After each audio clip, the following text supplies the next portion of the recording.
Okay, we're back. We're just talking about the real string shape labels here. On the top string, we have the P4 guitar bar or mirror image label from the top string. So this was the E bar. This was the old E shape, which started here, root 5-3, and then we unwarped it, but it didn't affect the root chord, but it affected the 4, 6 root 4th chord and the 5, 7, 2 5th chord. So the old C, as I showed you in the previous segment, was shaped like made a shape like a C chord, but it had an E top on it. So this is the new string shape label here. For if you want to reference it to the old P4 bar, and it's going to be upside down. Here's an upside down E shape. An upside down A shape is going to be 5 root 4, and an upside down C shape is going to be 2, 5, 7. Okay, and then what? 2, 5, 7. You got me on this one. Okay, let's look up here. Here's the unwarped C shape. 2, 5, 7. Then 2, 5, 7 all the way over here because we don't have these guys warping over to make our nice D shape. 2, 5, 7 there. Okay, so the mirror image of that is going to be 2, 5, 7, 2, 5, 7. So it's just straight down 2, 5, right there. 2, 5, 7, 2, 5, and we're not showing the imaginary string down there in this particular case. So that's your flipped C shape with a clip top. So A, G shape, now we're going to call this in CFV P5 CFV 5 string A, G shape. We're just going to call it A, G shape, which is roughly the 4th string shape of the barred shape.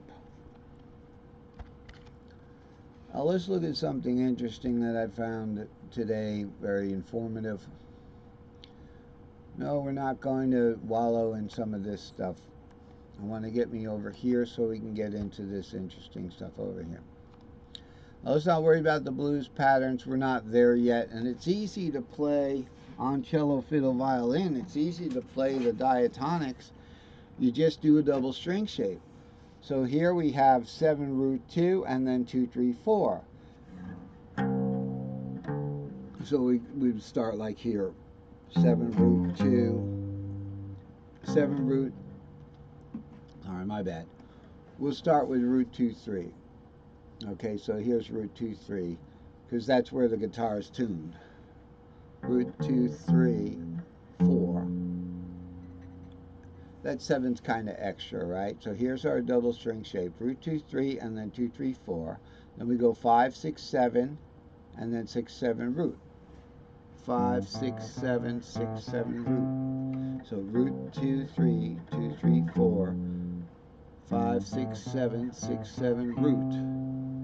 2, 3, 4, 3, 4, 5. 6, 7 root. 7 root 2. 3, 4, 5. 4, 5, 6. Here's a long E. Here's a long E. Here's a long E. Okay, so those are our modal string shapes. So it's easy to put these guys together.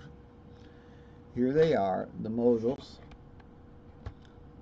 All right, you can either do the double string shapes here, root 2, 3, 2, 3, 4, or this is a little different, or maybe it's the same. I want to draw your attention to this little diagram here that I made today. This is about as big as a dime in the sky, looking at this diagram, or maybe a quarter. String shapes. Remember I talked about where you start the pattern matters. It matters here where you start the pattern but not for the purpose of finding out where we're going to shift or warp the pattern when we hit the tuning third. We would warp it up one fret, a half step, semitone, if you will, one fret.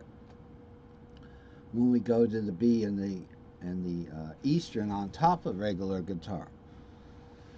So what I've got here is similar to what we were looking at, but I improved the graphics, right? Improved the graphics. So we could start the E shape here on root 5. Okay, so we could start it down here because I'm down C tuned here. So this is my C. This is my C, G, D, A, and E. Fiddle, guitar, fiddle, cello, violin. So we go root 5 if we're going to start the E shape. Root 5, 3, root 5. Now let's start the A shape. Now this is not going to be a C anymore. It's going to be an F because A is the fourth of F. So we're going to start on the G is the fifth of what? G is the fifth of D. G is the fifth of C.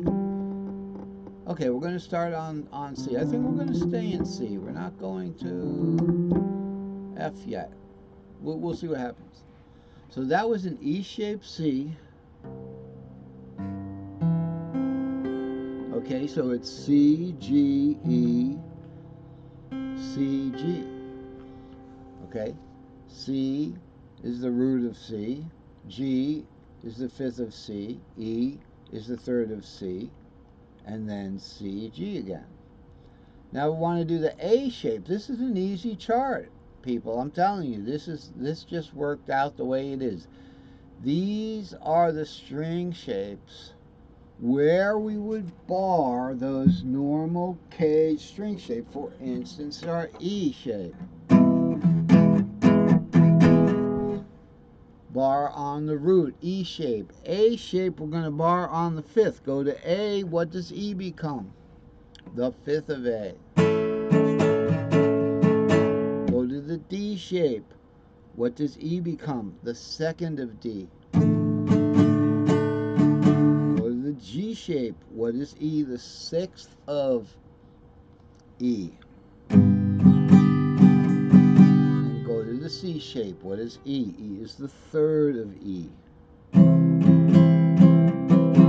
Okay, that's regular guitar.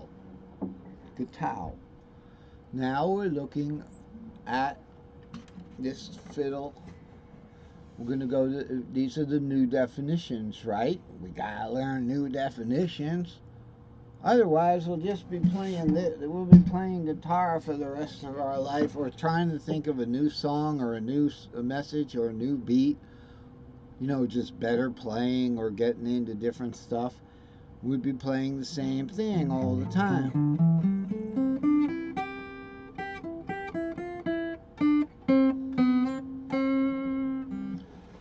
That's nice, but it sounds a little flat to me after playing this wonderful instrument. So let's look at the new A shape.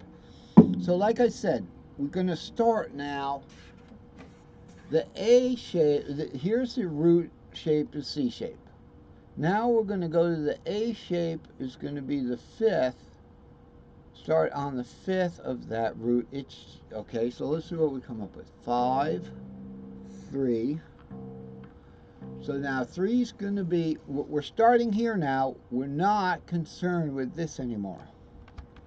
This goes away. Now we're here. We're only going to use the 5 strings here. So let's get rid of this. And we're only really going to be concerned with making chords, not long, big pentatonics. So there's your A shape. Got to define it somehow. It'd be 5, 3 root. It's definitely an upside down G shape.